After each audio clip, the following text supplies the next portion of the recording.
Right now, only on 360, a conversation with former Playboy model Karen McDougal about the 10-month-long relationship she says she had with Donald Trump. A relationship, she says, that began in the summer of 2006. McDougal is suing to void an agreement she signed shortly before the 2016 election with the company that owns the National Enquirer, which bought the rights to her story. Her lawsuit says the magazine bought her story, in fact, to kill it, thereby protecting the candidacy of Donald Trump.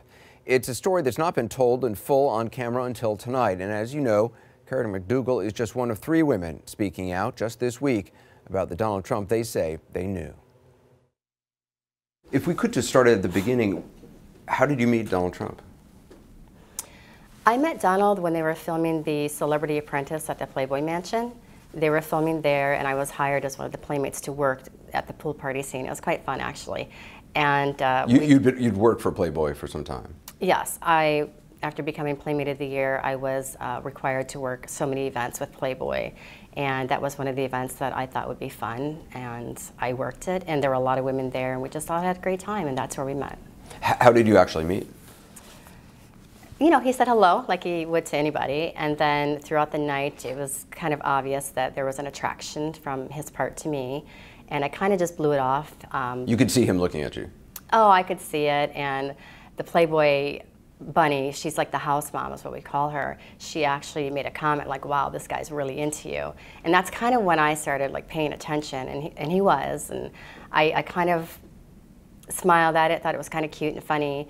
And then at the end of the night, you know, after striking up many conversations, we exchanged phone. He actually asked me to write my phone number down for him to Keith. Did you wanted to see him again?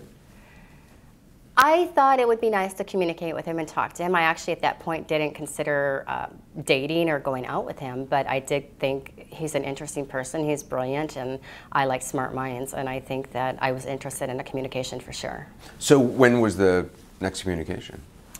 I believe we talked right away on the phone, and I think we talked for about a week on the phone before his next visit to LA, and that was his birthday, which I think is June 12th. Would he call you? He would call me, I would call him, vice versa. So you had his phone number? I have many of his phone numbers, yes. Do you have a direct number for him, or did you have to go through somebody else? I have his direct phone number. I have quite a few of the direct phone numbers. I also had his bodyguard Keith's phone number. I had his personal secretary's phone number. That's Rhonda? No, at the time it was Twee. I don't know her last name, but I just know her by Twee. But I have all these phone numbers, so if I couldn't reach him on one, depending on where he's going to be, I would call the other.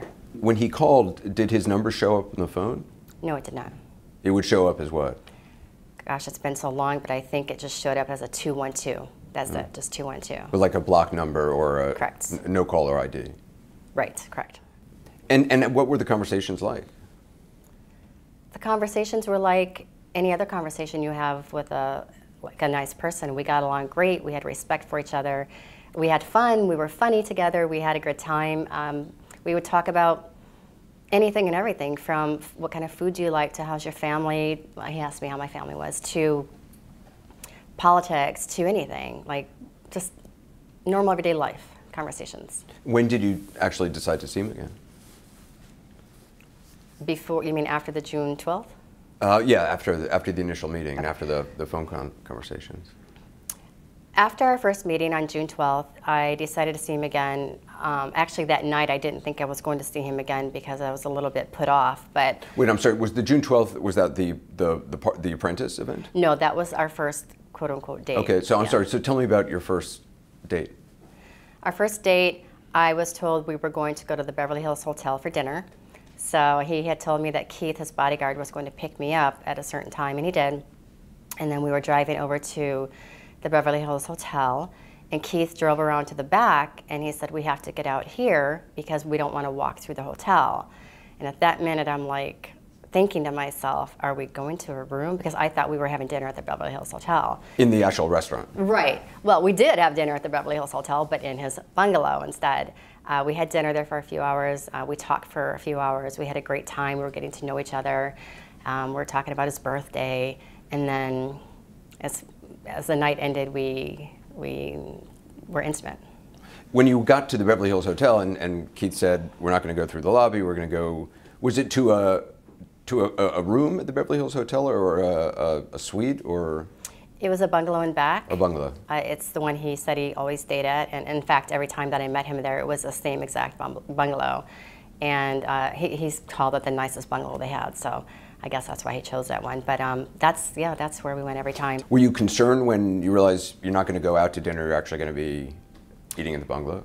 I think that first night I was concerned because I wasn't expecting to go to a hotel room or bungalow, whatever you want to call it.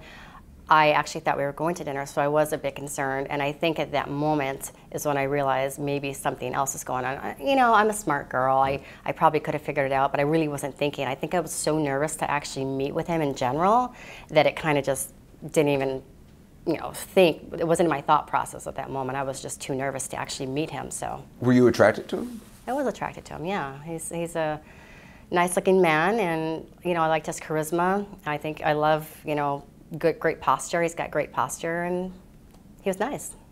So the sex was consensual? It was consensual, yes. And what happened afterward? After that night? You said you sort of ended on a strange note. So what happened after you had been intimate? Well, after we had been intimate, he tried to pay me, and I actually didn't know how to take that. Did he actually try to hand you money? He did.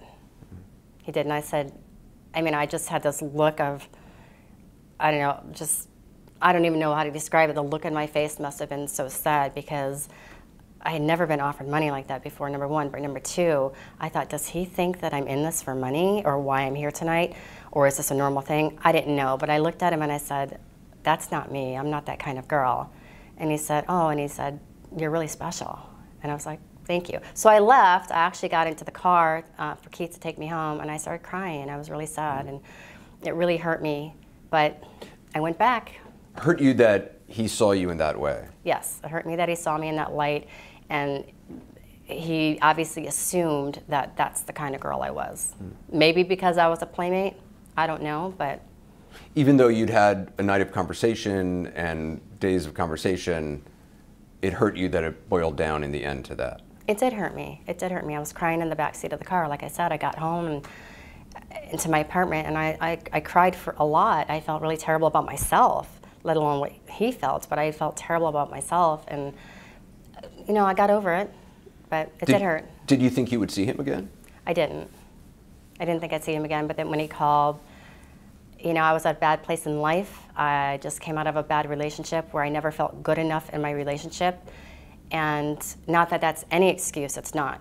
But I think I was so down on myself that when he called, and he's so sweet, like what everyone sees on TV, I didn't see in that man, because that man was very sweet, very respectful, very loving, very kind and caring. Like that's the man I saw. He can be very charming in person. He's very charming. He's very sweet. His personality to me was, wow, like I loved it. It was great. When was the next time you saw him? You know, I'd have to look back at I took a journal back in the day, and not just for anything in particular, but to this day, I still write down everything I do during the day. That's what I do. So if I looked at that, I could find out, but I think it was in that same couple days within a week, because he was in town. When he came to LA, he was usually there between 3, 5, 6, 7 days, and I usually saw him. You gave us the journal that you kept. You would write down on days you saw him, you wouldn't write out his full name. No, I either called him T or DT, because if anyone found this, I wouldn't want to expose myself or expose him. So there's a number of days here, it looks like dozens over the course of time, with a small little DT, and sometimes they're hard to see. I purposely kind of chicken scratched a lot on there because I know what I'm writing, and like I said, to this day I still do that with my notes and where I'm at, who I talk to, whatever. I did write that down. So did I see him quite a few times, quite a bit? Absolutely. We spent a lot of time together. And did you tell friends about it at the time? I did. I told a few friends. I told my sister. I actually told my mother that I knew him and we talked on a regular basis, but I told her that we were just friends, and she kind of scolded me a little bit, like, I hope it's only friends because you know he's married, and I'm like, yes, I understand. My sister actually heard him on the phone. She was with me one time, and she, you know, I couldn't hold the phone because I was busy, so she put him on speaker and we were just talking. I mean, I didn't care. It's like she knew anyway. So when you have a relationship with somebody, you don't hide it, right? If there's feelings, you don't hide that relationship. Did he ever ask you to hide it? No, he didn't. Never. So there was Actually, never no. a conversation of don't tell Never. anybody? In fact, I think once he asked, does your sister know? And I said, yeah, she knows. He's like, aw. So he wasn't afraid to hide it at all. And you knew he was married. I did. Did he bring up his wife? Did you bring it up? No, I never brought up his wife. He did once, and that's the only time I can remember when he said she was an intelligent woman. She knew, like, I don't know, 4 or 5 languages. But other than that, he never talked about his wife, and I never brought her up. Obviously, there's a reason I don't bring her up, because I felt guilty about it. So after never seeing her until the one occasion, I never correlated the two, really. I just kind of out of sight, out of mind. When you met, it was 2006. Correct. Was this shortly after his son had been born? Yeah, it was. Would he talk about his child, his son? No. The only thing he said about his son was, isn't the name Baron a nice name? And I said, yeah, it is. And I said, how did you choose that name? And he told me, and that's it. There's no conversation. As you enter a relationship, obviously in any relationship, you start to think about where this is going to go and how you feel. And how did you view it? How did you view the relationship? You know, going through it, when I look back where I was back then, I know it's wrong. Like, I'm really sorry for that. I know it's a wrong thing to do. But back in those days, sorry. It's okay.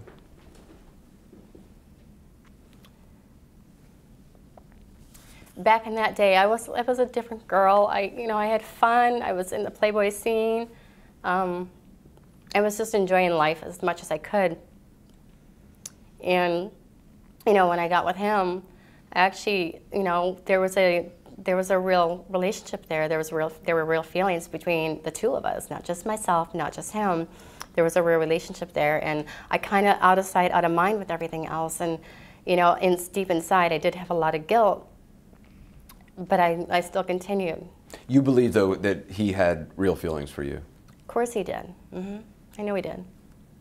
He would say that? He did. Were you in love with him? I was, yeah. And do you think he was in love with you? He was, yeah. Did Donald Trump ever say to you that he loved you? All the time. He always told me he loved me. Yeah, of course. Did he have any nicknames for you? He would call me baby, or he'd call me beautiful Karen. Would you always see him just in Los Angeles? No. No, I wouldn't. I actually went to a golf tournament with him in Lake Tahoe. I went to his golf course in California. I went to his golf course home in New Jersey. I went to his home in New York. And I'm trying to think where else. I can't recall right now, yeah. When you say you would arrange to go someplace, how would it be arranged? I would pay for the flight. I would book it myself. I would book the hotel room if I wasn't staying with him. Usually I stayed with him, but there's been a couple times where I didn't. And then he would reimburse me. So if the flight was, I don't know, let's just throw out a number. If the flight was $500, he'd give me $500 and say, here's, take care of the flight and things like that. So why would he have you book all the travel and the hotel rooms? Well, there's no paper trail. And did you realize that at the time? Yes, I did. Because he was concerned about it being revealed at some point and there being a paper trail. All I was told is there's no paper trail. I can't say what his reasons were, but I would assume that's the case, yes. And Keith Schiller, was he very much involved in this, picking you up, sending messages back and forth, things like that? I did have a lot of correspondences with Keith. Yes, and I got to know Keith pretty well. Like, Keith would always pick me up, drop me off, take me to and from, whether it's an event, whether it's to the Beverly Hills Hotel or wherever we're going. Keith was always involved. Keith is a nice man. Yeah, I got to know him. He's funny. You said you went to a golf tournament in Tahoe. I did. There are other women now who have come forward saying that they also had met with him and had sex with him at that event. Were you aware of any other women? No, I was not. I mean, I was with him a lot, so I didn't see anything, but could he have stayed a day longer than me? Sure. Did you think that this relationship was going to last for a long time? Did you have? I did. You did. Yeah, I felt it was getting much stronger. You know, there were no gifts ever, but a Christmas gift. I got him a gift, and then he told me the gift he got me was an apartment in New York, but it's being remodeled right now. And I never saw the apartment because I ended up breaking up or ending the relationship, but that was supposedly my gift. I don't know. You went to his actual apartment in Trump Tower? I did. I didn't know I was going there. I actually had a hotel room in the city at that time, well, for this trip. What was it like going to Trump Tower? I didn't know I was at Trump Tower. We went into the back entrance, so I had no idea where we were actually going. The back entrance, as you know, probably is more discreet. It's like a little nothing hallway versus like when you walk into the grand, right? So we went to the back entrance, and then at that time I realized where we're going, and I said, "Aren't you afraid to bring me here?" He's like, "They won't say anything." And I'm like, "Okay." So we went upstairs and we looked around and... To his office or to his apartment? His apartment. He showed me around. What did you think of the apartment? It's very gold. No, actually, it's actually quite pretty. The views were amazing. It's a beautiful apartment. They have great taste. And he showed you around the apartment? He did. Did he reference Melania at that point? Before the break, you heard former Playboy model Karen McDougal describe how she says she and Donald Trump met, the sweetness she says she saw in him, and her reaction to what she says was an offer of money after their first intimate encounter. Before we go any further, we should note that then White House Communications Director Hope Hicks called Ms. McDougal's allegations of an affair, quote, totally untrue. But Ms. McDougal stands by her story, as you see, and as we continued to talk today, she told me about her account of another emotionally jarring aspect of any affair with a married man, meeting his wife and his family. Here's part 2 of our exclusive conversation. What did he say? Did he reference Melania at that point? He did. We passed a room, and he said, "This is Melania's room. She likes to have her alone time or to get away to read or something like that." And I'm like, "Oh, okay." That's when I kind of thought, maybe they're having issues. I didn't ask. It's not my business at that point. How did you feel being in his apartment? Guilty. Very guilty. Why guilty? I couldn't wait to get out of the apartment, actually. I think doing something, but then when you're doing something wrong is bad enough, but when you're doing something wrong and you're in the middle of somebody else's home or bed or whatever, that just puts a little stab in your hearts, and I just couldn't wait to get out of the apartment. I wanted to go back to my hotel room. It made his other life more real, you're saying? I was just going to say, it made it more real to me. Yes, made it more real. Did you see Barron there? No, I never saw Barron. So where's this picture from? That picture is from the Apprentice release party that they had at the Playboy Mansion. So they filmed it like a month beforehand, which is where I met him, and then they had the release party when The Apprentice actually aired. So that's when that one was. So this is a picture with Ivanka Trump, Melania Trump, several of your colleagues and yourself. Correct. So was that the first time you met Melania? It is. And honestly, if you can tell, I tried to keep my distance. I tried to go as far away as I could, just because I felt guilty. Do you think she knew? You know, maybe, I don't know. You know, it was told to me that they were arguing that night, and I said, why? And somebody had said, probably because of you. But I don't know if that's a fact or not, so don't quote me on that one. There's another picture with, I think it's you with Eric Trump. Do you know where that's from? I believe that's from the Trump vodka release party that he had, which was within a couple days of that other party.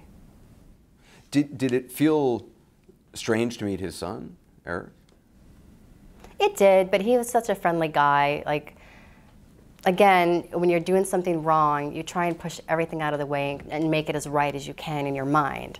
So I met, you know, all his kids, except for Barron, of course, and I just tried to shake it, but now it gets to me, but then it didn't. Did he ever compare you to any of his kids? You know, he's very proud of Ivanka, as he should be. I mean, she's a brilliant woman. She's beautiful. She's, you know, that's his daughter, and he should be proud of her.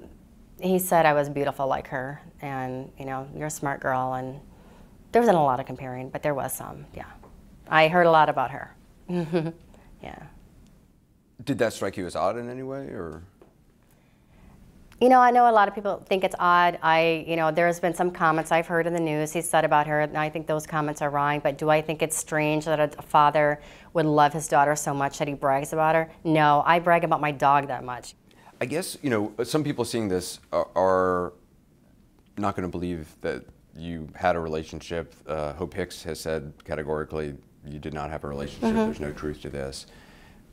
When you heard that denial, what did you think? Well, I think somebody's lying, and I can tell you it's not me. It's a little hurtful, but at the same time, I have to understand, like, if he were to have told Hope that he didn't do it, I guess I understand, because he's trying to protect his family, his image, things like that. But it was definitely a little like, wow, you're gonna lie about that? But okay. When you've heard the stories of, you know, Stormy Daniels, who has come forward, who said that she was at the Tahoe club as well, and others who said that they were there, you didn't know about that at the time? No, I did not know. Does it? What did you think when you heard that?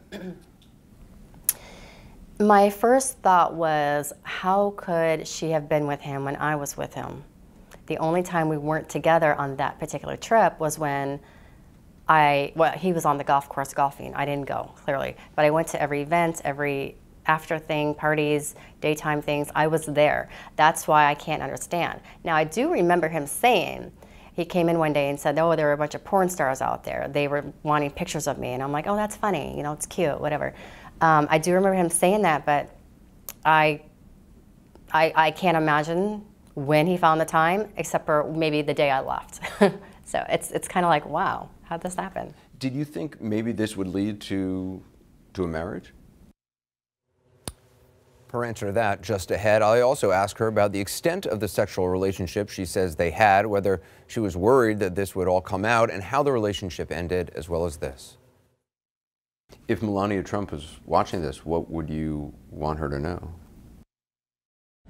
Now more of my exclusive interview with former Playboy model Karen McDougal, who says for 10 months she had an affair with Donald Trump. She says it began in the summer of 2006. He was married, and Melania Trump had recently given birth to their son Barron. McDougal says she felt guilty, but tried to put all of that aside. Did you think maybe this would lead to a marriage? Maybe. That's something, though, you liked him enough, that's something you would have liked? Maybe. Did he, at the time, tell you that you were his only girlfriend? Or did that subject? You know, we never really discussed that. I knew he talked to ladies, but I didn't know there was anything else. I didn't know he was intimate with other ladies.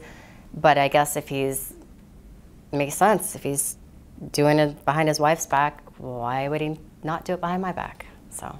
But at that time, in the frame of mind you were in then, you felt you were the only other person? I thought I was the only one, yeah. I did. I thought I was the only one. Do you have any text messages, photographs, videos, anything that would dispute the Hope Hicks' statement that this never happened? Let me just say this. If you're in a loving relationship, do you try and collect evidence? That's not what you were thinking about. No, not at all. Not at all. In fact, the only thing that I have really is my journal that I keep. And like I said, I still do it to this day. It wasn't out to get anybody or, gosh, get anyone in trouble. But those are my notes. Those are from me. No, when you care about somebody, you don't try and set them up in any way, shape, or form. That's my opinion. But I'm just wondering if, you know, some couples take a lot of pictures, put them on Instagram, or just take pictures for themselves. That wasn't something you two would do. Privately? Yeah. No, no. I didn't want anyone to find me in that compromising position, let alone him. But I guess at the time, I kind of thought more about myself. Like, I would never want anyone to see pictures of me like that. So it just so happens that I'm very protective of my image. So I guess I protected him too without even knowing it. Were you worried about people finding out? I was for a while. You talked to your sister and others, yeah, but friends. I was for a while. In fact, there were a couple instances where we were out in public, and he had his hand on my back, and I kept thinking, I'm looking around, there's a lot of people. I'm like, how do these people, like, what are they thinking? I don't know what they were thinking, but I thought it was going to get out. So I was scared every time we went to an event. I thought, this is going to get out, and I didn't want it to get out. But at the same time, I felt so honored to be with him in a sense that I'm like, I don't care who knows, but I didn't want that reputation either. So it was kind of like the saying, damned if you do, damned if you don't. You're saying you didn't want it to get out because? I mean, look at the bad things people are saying about me now. I didn't want that then, and I didn't want it for him either. I mean, this is a hard question to ask, but you said you had sex that first time. All these times you saw him, this was an ongoing sexual relationship. Absolutely. Can you estimate how many times you actually saw him? Again, when you're in a relationship, do you count how many times you have sex? No. However, I can tell you we saw each other a minimum 5 times a month, up to bigger numbers per month. So Over the course of how long? Over the course of 2006 through, I think I ended the relationship April 2007. So we were together 10 months before I chose to end it. So we saw each other quite frequently. So dozens of times you were together. Many dozens of times, and you were intimate. Yes. Many dozens of times. This is another tough question, and again, you don't have to answer it, but it's been raised with other people. Did he ever use protection? No. No, he didn't. Was that something you thought about, or it didn't concern you at the time? You know, we talked about it right beforehand. He was starting to, and then he's like, I don't like these things, and you know, we discussed things. Do you, blah blah blah, and we were just honest with each other, and we didn't use any. You talked about ending the relationship. Who ended the relationship? I did. Why? I was just feeling so guilty. It was just digging inside me. I think the excitement of it took over for a while, and I did care about the man. I'm not going to lie.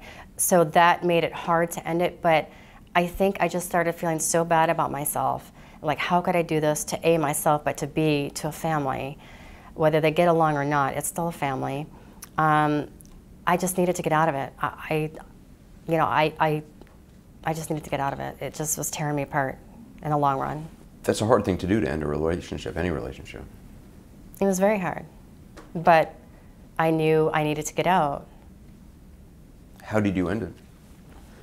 He wasn't in town, and I just simply said, look, this isn't working for me. And he's like, why not?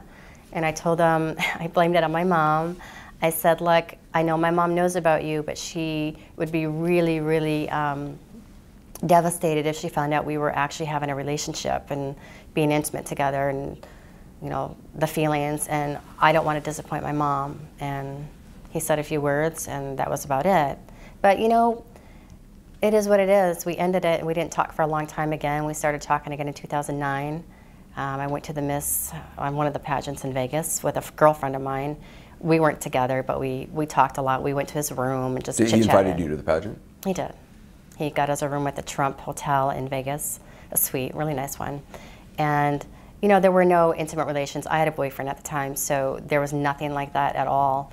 And then we stayed in contact for a little bit, and then we lost contact. Up next, I asked Karen McDougal about whether she ever thought about rekindling the relationship. I also asked her about what happened when Donald Trump announced his candidacy, how at first she says she didn't want her story to come out, and then something changed. Karen McDougal says she and Donald Trump had an affair for 10 months, an affair she says that began while he was married to Melania Trump and their son Barron was just a few months old. McDougal told me she felt guilty and that she was the one to end the relationship. Again, the White House has called allegations of an affair, quote, totally untrue. Ms. McDougal stands by her story. More now of our exclusive interview. Did you ever think about rekindling the relationship? Not while he's married, no. Yeah, of course I did. I had feelings for the guy, but not while not while he was married. At that point in time, I would never do that again. No. You didn't speak. I mean, you told friends, as anybody would tell friends, about a relationship. Sure. But you didn't, at any point during this time, 2006, 2007, 2008, try to reach out, or did you at any point after the relationship ended think about telling your story publicly, telling about the relationship? 2007, 2008? No, in fact, I had media contacted me in 2011. I, for the life of me, couldn't figure out who would leak something like this. I mean, I was asking all my friends. I even called him. I'm like, did you tell anybody? Like, are you leaking this information? He's like, no, don't worry about it. I didn't do it. So we didn't worry about it. But I actually had a manager at the time. I had a couple journalists following me, and they would not leave me alone. So I had an old manager at the time write them letters saying, you know, she did not have an affair, relationship, blah, blah, blah, et cetera, et cetera. So I denied everything. I didn't want it out. So you actually put out a denial to this I did. In 2011? I did. Not, did they print that denial? I don't know, but I'm just saying my manager at the time emailed this one reporter that wouldn't give up. You guys are persistent. She wouldn't give up, so he had to give her this letter and basically say, leave Karen alone at this point, like, you're done, leave her alone. So. I mean, some people would have considered telling their story. That never crossed your mind? No. When you have feelings in a relationship and you cared about somebody, why would you want to destroy their life any more than you might have already destroyed their life? So. At what point did, I mean, obviously Donald Trump announces for president, he's going to run. He gets the Republican nomination. At what point does this start to come back, or this become suddenly in the forefront for you again? I was watching the Republican debate with a friend named Johnny. He's one of my good friends from many years ago. He said, you know, this story is a big story. And I said, no way, it's not going to happen. I go, you know where I stand on this, Johnny. I will never say anything. We dropped it. Your friend Johnny was saying this story, meaning the story of your relationship with... Right. Of course. Your alleged relationship with Donald Trump. Right. And of course, Johnny's a Democrat, but I'm a Republican. So... You're a Republican. I am. And I voted for Donald. Yes, I did. There you have it. Yes, diehard Republican. So we dropped it. But then later on, maybe a week or two later, an ex-friend or an old friend of mine started on social media talking about my relationship, and she was part of that. She knows everything.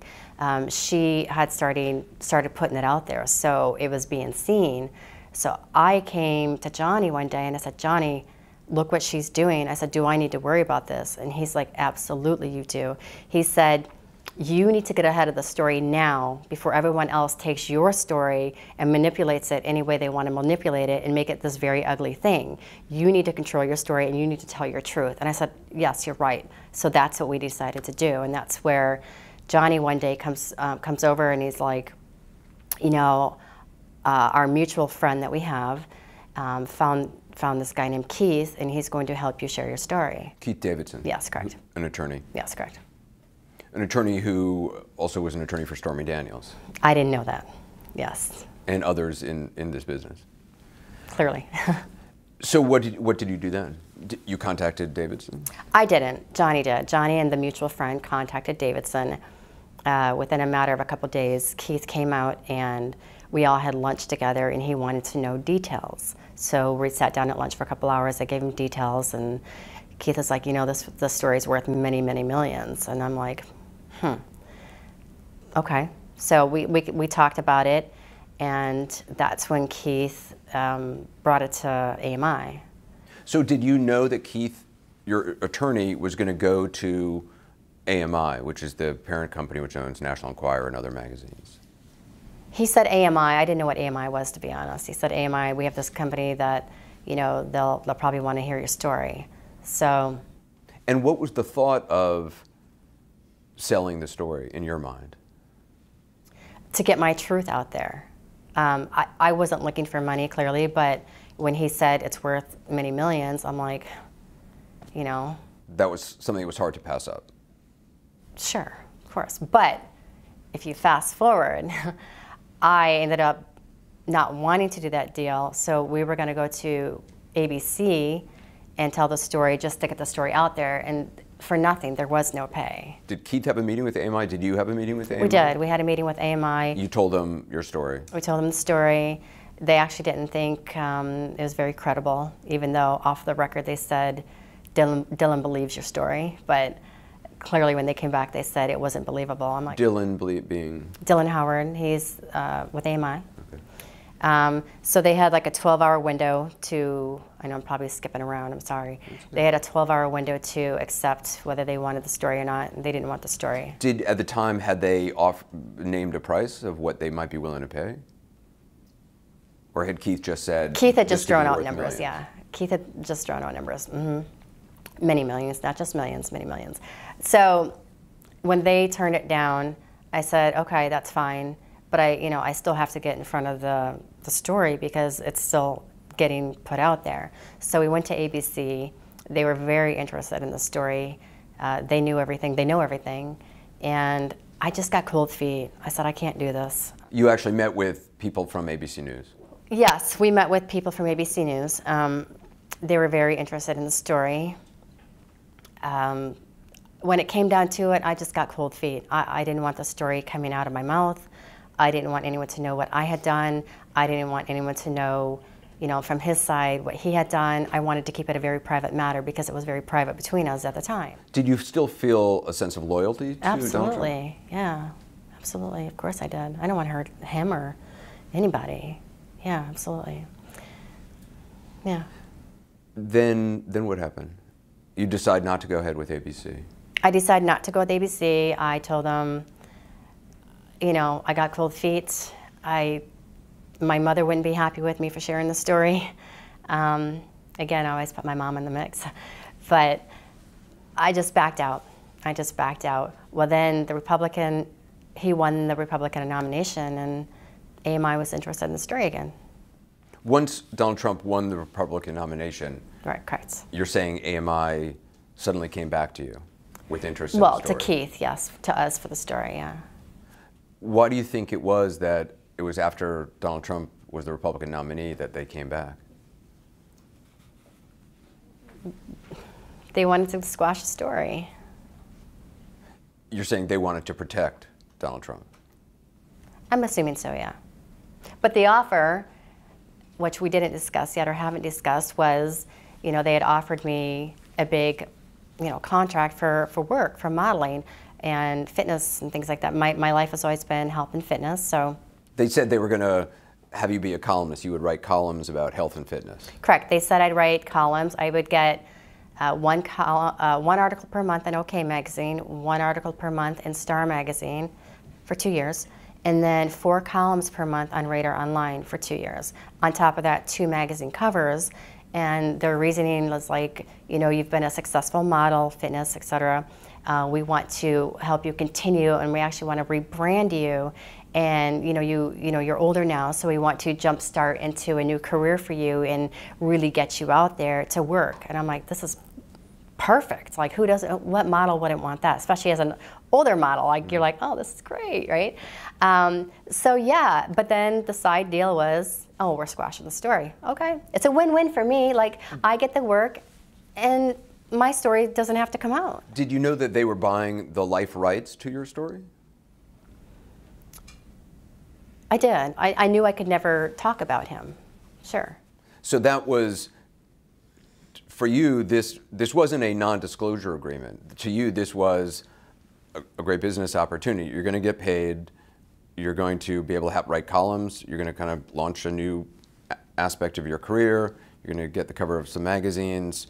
And on top of it, you're going to sell them your story, but they're not going to publish it, and therefore, correct, there's not going to be any ramifications correct, for the story getting out. Absolutely. I mean, who wouldn't want to get this work, and then that work could lead to other work or to other work? Who knows where it could lead? Of course I was excited. So in essence, you were happy to have the story killed? Yeah, of course. Like I said, I never wanted to come forward.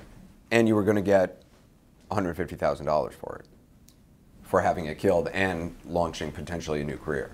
Well, more importantly, I looked at it as I was doing work, the columns, the covers, and I'm getting paid for that. Oh, and my life story is like never has to be shared. It was more about the way it was presented. It was more about protecting me. It was more about, we don't want to tarnish your image. We want to keep your brand wholesome and whole. So I'm like, that's awesome. You know, that's great. So that's the way I perceive this contract. It was a win-win, like I said. Had you ever heard the term at that point, catch and kill? No, I had not. Do you know what catch and kill is now? I do now. Yeah, I do now. What's your understanding of what catch and kill is? From what I'm learning, a catch and kill is somebody, for like say for yourself, for example, taking a story about somebody you like or care about or have a friendship about, and they squash a story so it doesn't hurt you. So or hurt them. The allegation, AMI, which says they don't do catch and kill, but a number of former employees of AMI have told The New Yorker that routinely they have done catch and kill. They have purchased the rights to a story, done Sure. an interview, in your case, with you, get your story about Donald Trump, but then they never publish it. And Right. they own the rights to it, and you can't tell it to anybody else. So the story is effectively killed as a favor to, in this case, Donald Trump. Right. Did you know that that's what was going, or that's the allegation of what was going on here? Did you realize that at the time? I knew the story wasn't going to be printed. Yeah. Why do you think they squashed the story? Back then or now? Now. They didn't want to hurt him. You think it's because of a personal relationship with the guy who runs AMI is friends with Donald Trump? Correct. Do you think, I mean, you wouldn't know this, but do you think Donald Trump would have been aware of this deal? That they were doing him, that they were allegedly doing him this favor? I wouldn't know, but based on what I'm learning, as we're all learning together as we read, and one of the big complaints with why I think my contract is illegal is because his attorney was talking to my attorney, so... You're saying Donald Trump's personal attorney, Michael Cohen, correct. was talking Speaking to with Keith Davidson, your attorney. Without me even knowing, without my knowledge, I would assume that maybe he knew. I know his attorney did. I can't say that he knew, but his attorney. How do you know that Michael Cohen and your attorney, Keith Davidson, were in communication? I didn't know. I'm just learning this as you're learning this. It's been reported, and my attorneys, they know. And to you, the idea that Michael Cohen would be in communication with your attorney at the time, theoretically, there would be no reason for Michael Cohen to be having communication with your attorney because this was a deal between Keith Davidson, you, and AMI. Right. So why was he involved in my deal? And why wasn't I told that he was involved in my deal? That's not fair, and it's, quite frankly, illegal. It's wrong. How quickly was the AMI deal done? Once we agreed upon the jobs, the financial payment, and things like that, it was done very quickly in a matter of a day or two. Basically, I was going out of town, and I said, I'll get back to you in a week. When I get back into town, they said the deal really needs to be done now. I'm like, okay. So I think it was done within that night or the next day. Do you remember what day this was, or when this was in the presidential race? It was in August. I signed the deal August 6th, so it was probably August 5th or 4th that we finalized and then signed on the 6th. But I can't tell you, I don't remember where the race was. So this is in the last month or two of the presidential race. Mm-hmm. Do you think the presidential race had anything to do with this deal getting done? When I'm looking back at it now, possibly, yeah. How so? Well, as an American citizen, we know that if you don't put all your evidence out, so to speak, that you know, or if you're paying to squash stories, or if you're given illegal campaign funds, we know it's illegal. So like I said, I'm new at this. I'm learning.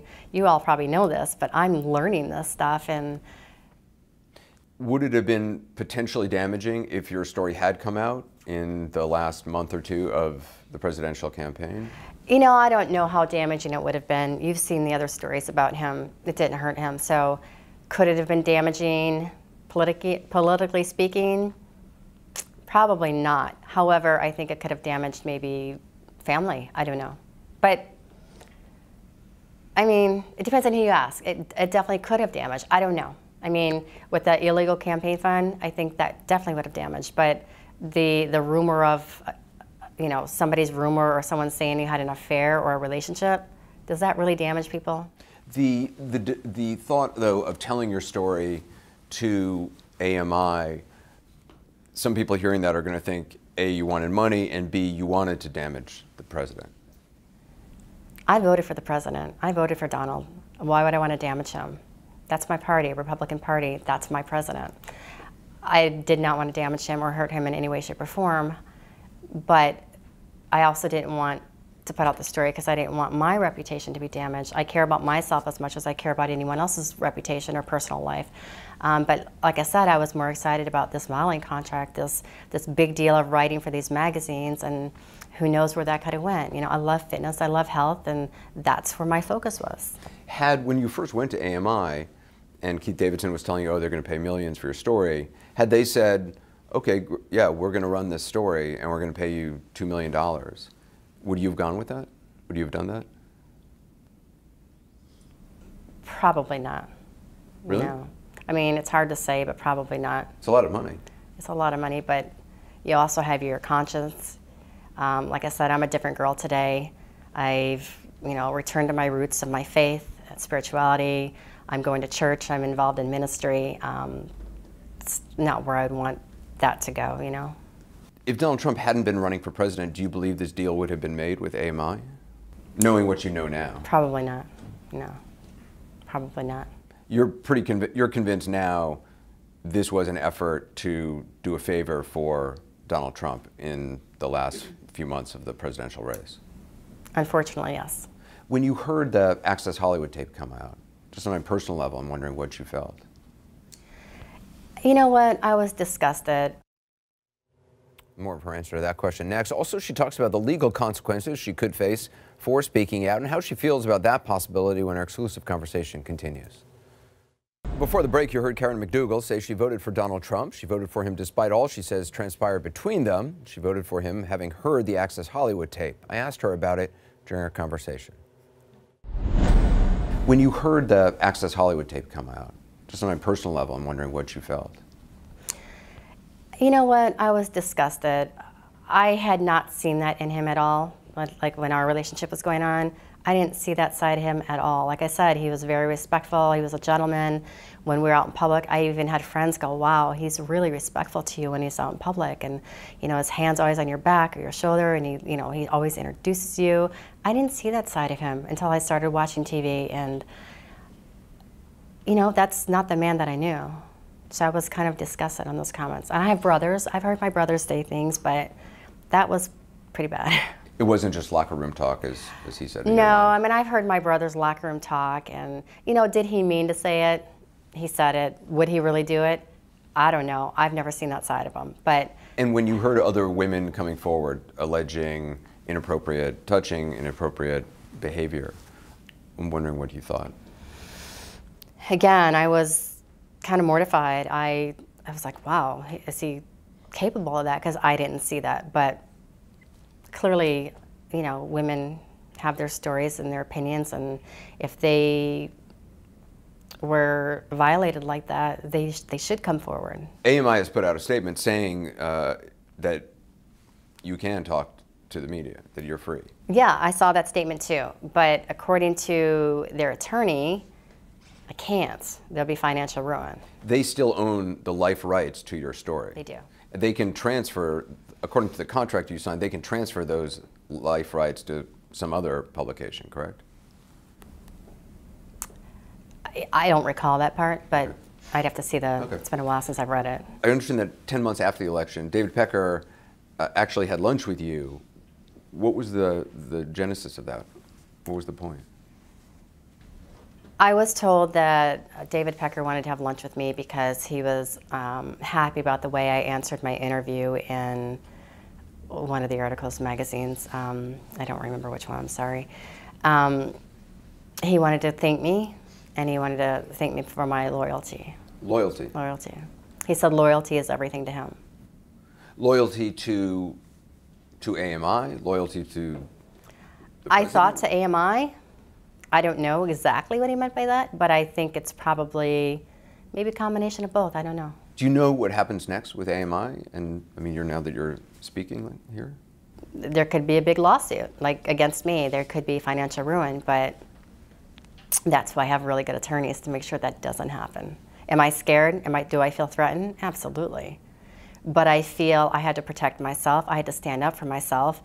And you know, I almost feel violated in the fact that I didn't know what was going on behind the scenes. So I'm quite mad at that. I'm angry. I feel taken advantage of in a sense, and I just want the right to be made. I want it to be right. You filed the lawsuit, but you are speaking to us. So what is the point of the lawsuit? Why did I file a lawsuit? Yeah. I want my rights back. I mean, you want the life rights to your I want my story life back. rights back. You know, it's been. Yeah, I want my life rights back. I feel like the contract is illegal. I feel like I wasn't presented correctly. I was lied to, and everybody involved in this deal. I want the rights back, and I want to share my truth because everyone else is talking about my truth, which I need to share my story. Everyone else is talking about it. I've never talked. Since the day it happened, I have refused to speak publicly, privately even. My friends know, my family know, but nobody else knows. I wanted to keep it quiet, but now that it's out, I need to control it. I need to control it. Do you feel better having spoken? I do in a sense. I do because I'm actually standing up for myself now, and I really didn't do that before. And now people know my truth. I'm not a liar. I'm perceived as a liar or this and that, all these bad names. I did what I did. I'm not proud of it, and I feel terrible about it. But I'm a new woman, new creation, and I'm standing up for myself. When we come back, Karen McDougal's answer to this question. If Melania Trump was watching this, what would you want her to know? Karen McDougal says she was paid for the exclusive rights to her story by AMI. Her lawsuit alleges that the agreement was simply to spike the story. The practice, something the New Yorker's Ronan Farrow first reported, is known as catch and kill. Ms. McDougal is seeking to be released from the agreement, which of course raises questions about what more she may hope to gain from speaking out. You know, some people hearing that are going to say, look, you're in it for the money. They're going to say, okay, obviously we are not paying you for this interview. We don't pay for interviews, but you may go from here and write a book or make a movie or whatever it may be. To that you say what? Bottom line is this. I've offered to give back the $150, even though I only got 55% of that. I've offered to give back the $150 just to have my story rights back. The story's out there now. I'm not telling the nitty-gritty details, as you can see. I'm very selective in what I'm saying about our relationship. I'm not out to make money on this. I'm out to get my rights back, to prove a contract was illegal, that I was taken advantage of, and then go back to my life, period. Did it anger you? I mean, is part of this because people at the White House have said, you're lying, you're not telling the truth? No one likes to be called a liar, but no, it's more about the illegal portion of the contract and them not fulfilling what they promised me. They promised me this work. To date, there are only 10 articles in OK Magazine, 10 articles in Star Magazine, and maybe 7 on Radar Online. Radar Online, I'm supposed to get 4 per month. I mean, the 2 years is up in August. I've gotten really nothing out of this. So you think that whole talk of helping you relaunch kind of a whole new phase of your career? That was fake. They didn't want to help me. I thought they wanted to keep my reputation clean from what they said. They wanted to rebrand me. They wanted to, you know, I'm an older model now. They wanted to make something a new start. You know, they promised me all these wonderful, beautiful things.